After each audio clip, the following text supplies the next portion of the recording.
Donald Trump আবারও ভারতকে নিশানা করছেন এবং এবার আক্রমণের কেন্দ্রবিন্দুতে রয়েছে ভারতের চাল রপ্তানি।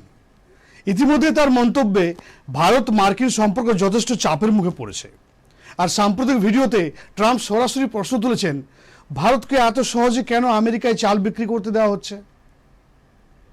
কেন ভারত মার্কিন বাজার চাল ডাম্প করছে, মার্কিন বাজারে চাল ডাম্প করছে? মানে ভারতকে উনি নাম শুনলে যেন গায়ে কাটা দেয়, মানে কিছু একটা পাওয়ার অপেক্ষায়।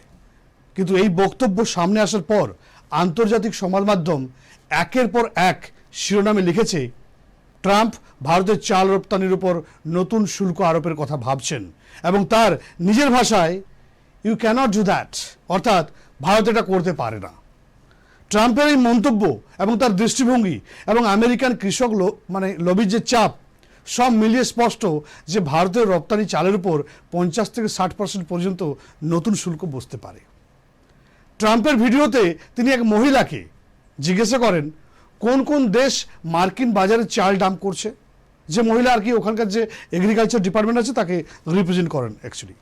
সেই মহিলা প্রথমেই ভারতের নাম নেয়, তারপর থাইল্যান্ড সহ কয়েকটি দেশের নাম নেয়। তারপর ট্রাম্প স্কট বেসেন্টকে প্রশ্ন করেন, ভারত এটা কীভাবে করছে, কেন করছে? স্কট জানান, ভারতের বিরুদ্ধে WTO-তে ইতিমধ্যেই মামলা চলছে। পুরো আলোচনায় ট্রাম্পের লক্ষ্য ছিল একটাই, ভারতকে আলাদা করে চিহ্নিত করা। কারণ চাল রপ্তানিকারক দেশ অনেকেই আছে, কিন্তু অভিযোগের কেন্দ্রবিন্দুতে বারবার রাখা হচ্ছে শুধু ভারতকে।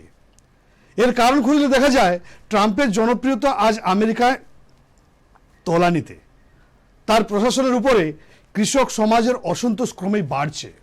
তাই এখন ট্রাম্পের সবচেয়ে বড় রাজনৈতিক কৌশল নিজের মূল ভোট ব্যাংক কৃষকদের বুঝিয়ে দেওয়া যে তিনি তাদের জন্য কতটা প্রেমিক, কতটা ভালোবাসা তার জন্য আছে। বিদেশি প্রতিদ্বন্দ্বীদের বিরুদ্ধে তিনি লড়ছেন। এরই অংশ হিসেবে তিনি সম্প্রতি $1 বিলিয়ন কৃষক সহায়তা প্যাকেজ ঘোষণা করলেন। পাশাপাশি ভারতীয় চালকে ডাম্পিং বলে আক্রমণ করা হচ্ছে, যাতে বলা যায়, দেখো আমি ভারতীয় চালের উপর ট্যারিফ চাপিয়ে দিয়েছি, এখন তোমাদের পণ্য বেশি করে বিক্রি হবে। কিন্তু তাই কি? গল্পটা কি সত্যি তাই?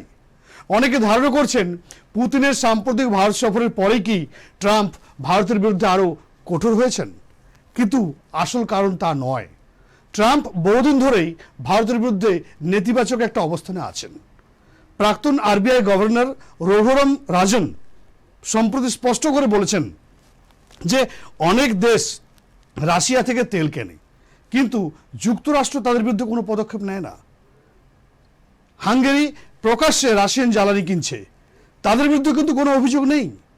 এমনকি আমেরিকাতেও রাশিয়ান জ্বালানি কেনা হয়। তাহলে শুধু ভারতই বা দোষী কেন? কারণ একটাই, ভারত ট্রাম্পের ব্যক্তিগত প্রত্যাশা এবং অহংকে কখনোই তুষ্ট করেনি।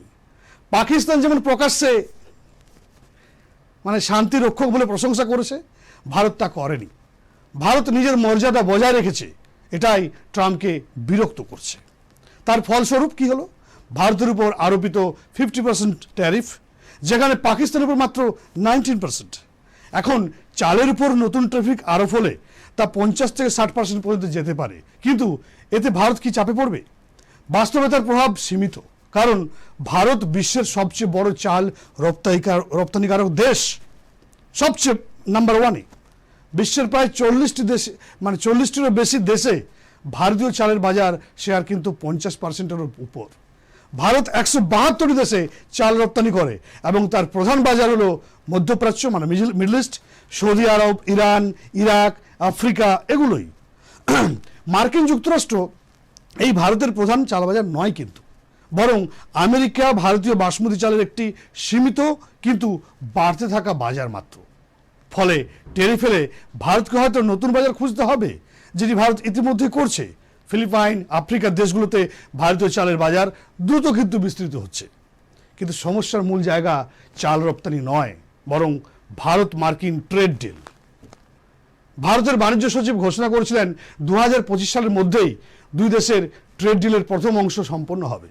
কিন্তু বর্তমানে কৃষি পণ্য নিয়ে যে চাপানুতোর চলছে, তাতে ডিল নির্ধারিত সময়ে সম্পন্ন হবে কিনা তা অত্যন্ত অনিশ্চিত। যদিও একটা ডেলিগেশন কিন্তু ইন্ডিয়াতে আজকে এসে পৌঁছেছে। যদি 2025 সালের শেষেও কোনো চুক্তি না হয় তাহলে ভারতকে যুক্তরাষ্ট্রের সঙ্গে তার বাণিজ্য সম্পর্ক নতুন করে পর্যালোচনা করতে হবে।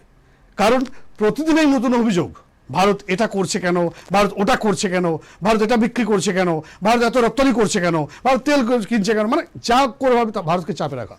সম্পর্কটা যখন আরও কৌশলগত থাকবে না, বরং পরিণত হবে একতরফা চাপ প্রয়োগের সম্পর্কে, আগামী কয়েক সপ্তাহ তাই অত্যন্ত গুরুত্বপূর্ণ। যুক্তরাষ্ট্র যদি সত্যি নতুন শুল্ক ঘোষণা করে তাহলে দুই দেশের সম্পর্ক আরেক দফা উত্তেজনার মুখে পড়বে। আর যদি ভারত পাল্টা কোনো ব্যবস্থা নেয় তাহলে পরিস্থিতি আরও জটিল হয়ে উঠতে পারে। যাই হোক, এখন প্রতিটি আপডেটেই অত্যন্ত স্পর্শকাতর এবং তা ভবিষ্যতের ভারতের বাণিজ্য নীতি এবং বৈদেশিক কূটনীতি এবং বিশ্ববাজারে তার প্রভাব ফেলতে পারে। দেখা যাক কি হয়। আর আপনারা অবশ্যই দেখতে থাকুন বিকে স্পট ফাইল। আর ভালো লাগলে অবশ্যই জানান, আপনার কমেন্ট করে বা শেয়ার করে আর বন্ধুদেরকে জানান, এবং শেয়ার করতে অবশ্যই ভুলবেন না কেন। আর কমেন্টে অবশ্যই জানাবেন যে আপনাদের বিকে স্পট ফাইলে আপনারা নতুন করে কোনো সাবজেক্ট বা নতুন কোনো টপিক আমরা জানতে চাইছেন কেন।